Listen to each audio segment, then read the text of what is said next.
va commencer la correction de la série de révision numéro 1, action expérimentale. Exercice numéro 1.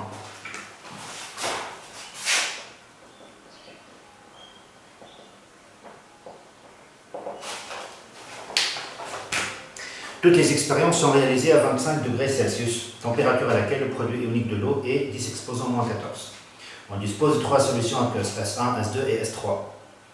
S1 c'est une solution d'ammoniacide A1H de concentration molaire C1, S2 c'est une solution d'ammoniacide A2H de concentration molaire C2, et S3 c'est une solution d'hydroxyde de sodium, base forte, de concentration molaire C3 égale 0,2 mol litre moins 1. On réalise les deux expériences suivantes. Expérience 1. À l'aide d'une burette graduée, on ajoute progressivement la solution S2 sur un volume V3 égal à 10 ml de la solution S3 contenue dans un bécher. Donc là, on dose la solution S3, qui est solution basique, par une solution S2, solution d'acide. Dosage d'une base par un acide. L'expérience 2, à l'aide d'une burette graduée, on ajoute progressivement la solution S3 sur un volume V1 égal à 24 ml de la solution S1 contenue dans un bécher. Là, on dose la solution S1, qui est une solution acide, par une solution S3, qui est une solution basique, donc dosage d'un acide par une base. Dans chacune de ces deux expériences, ici sous agitation magnétique, on suit à l'aide d'un pH-mètre l'évolution du pH du mélange réactionnel contenu dans le bécher en fonction du volume ajouté V ajouté de la solution contenue dans la burette. Sur la figure 1 ci-dessous sont tracées les courbes C et C', traduisant le pH égal F2V ajouté, sur lesquelles sont représentés les points d'équivalence acido-basique E et E'. Représentez le schéma annoté du dispositif expérimental utilisé dans l'expérience 1. Dispositif expérimental.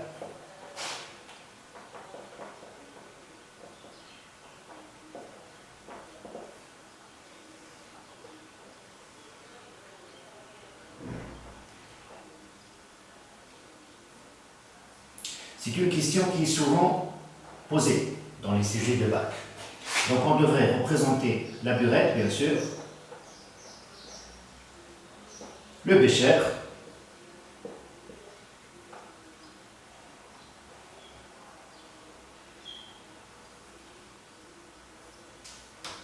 le pH-mètre, donc ça comme matériel. Bien sûr, on doit indiquer ce qu'il y a dans la burette. Dans la burette, donc l'expérience 1, on a la solution S2, la solution dosant, et dans le bécher, on a la solution S3, qui est la solution dosée. Voilà. Affecter à chacune des deux courbes C et C' l'expérience correspondante en justifiant la réponse. Deuxième question. Donc là, on voit que la courbe C, c'est une courbe qui est croissante, alors que la courbe C', c'est une courbe qui est décroissante. Lors de l'expérience 1, c'est la solution de base qui est dosée. Donc le pH initial va être basique, c'est-à-dire la courbe va être décroissante. Donc, lors de l'expérience 1, c'est la solution basique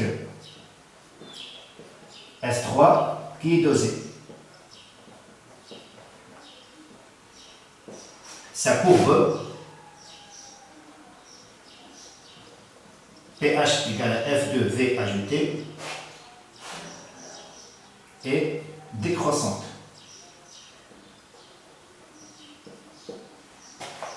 Donc c'est la courbe C' qui correspond à cette expérience.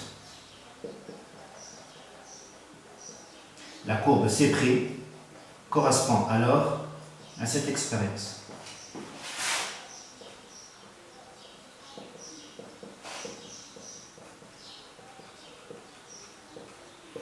Et par suite, la courbe C correspond à l'expérience 2.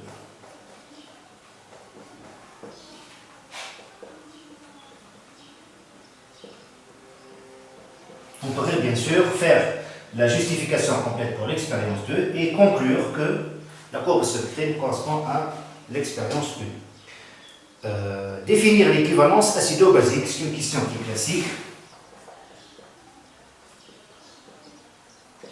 l'équivalence acido-basique et l'état de mélange réactionnel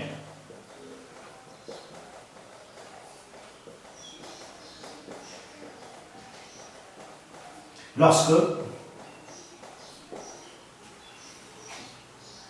les quantités de matière, d'acide et de base sont égales. Elles sont bien sûr dans les coefficients stoichiométriques. En exploitant la courbe C et C' de la figure E, précisons et justifions le caractère acide, neutre ou basique de chacun des deux mélanges réactionnels obtenus à l'équivalence au cours des deux expériences 1 et 2. Alors, ici, sur la courbe C, on voit bien que le point d'équivalence il est obtenu pour un pH égal à 8,78. Donc là, c'est un pH basique. Alors que la courbe C', son point d'équivalence E', il est obtenu pour un pH égal à 7. C'est un pH neutre.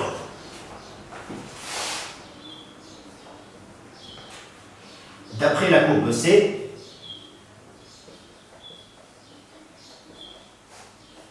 donc C, on a dit qu'elle correspond à l'expérience 2, pH E égale à 8,78, qui est supérieur à 7. Donc le mélange réactionnel à l'équivalence est basique.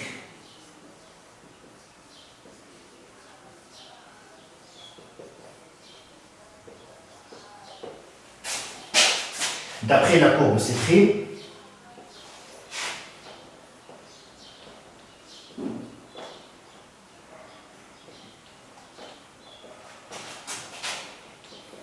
pH E' égale à 7. Donc le mélange réactionnel à l'équivalence est neutre ici.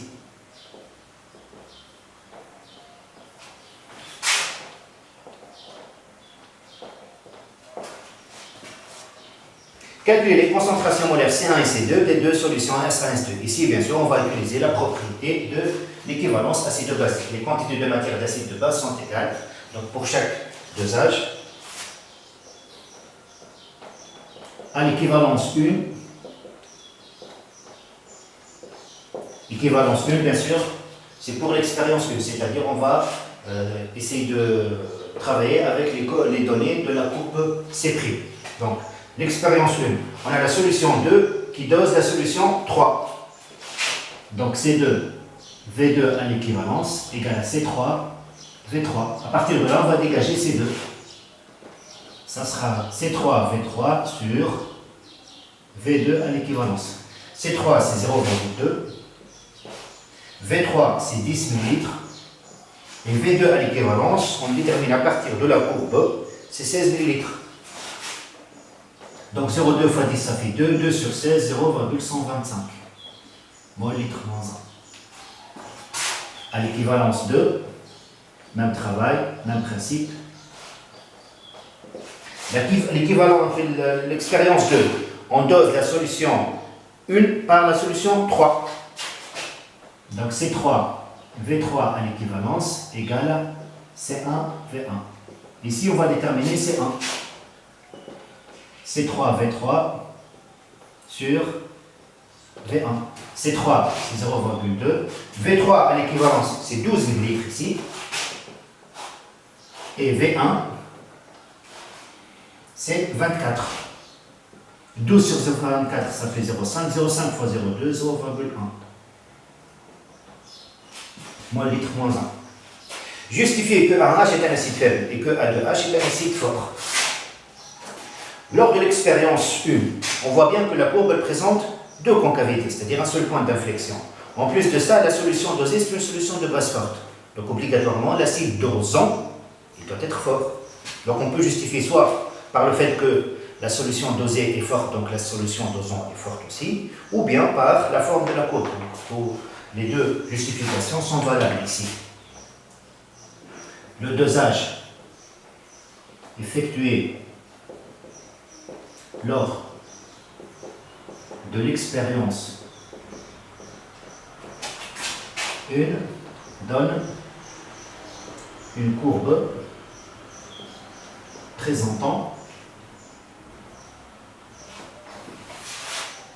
un seul point d'inflexion.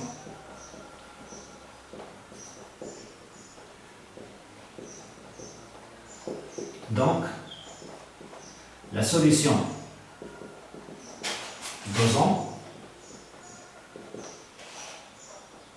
de A2H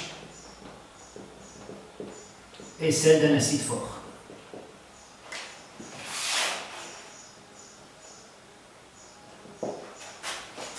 Puisque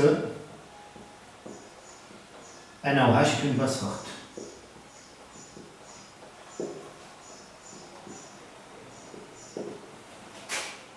La courbe C, bien sûr la courbe C qui correspond à l'expérience 2.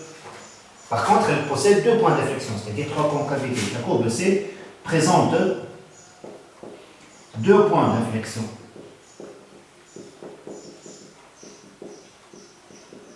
Ceci veut dire que la solution dosée est une solution d'acide faible. Deux points d'inflexion.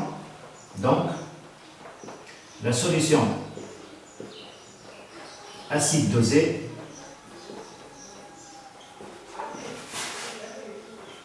est celle d'un acide faible.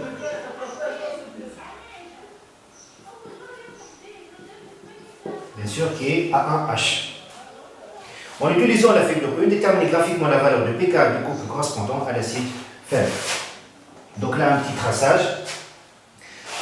Alors, V, l'acide A1H est utilisé lors de l'expérience 2. Donc V3E égale à 12 ml. Ça, c'est à l'équivalence. À la demi-équivalence,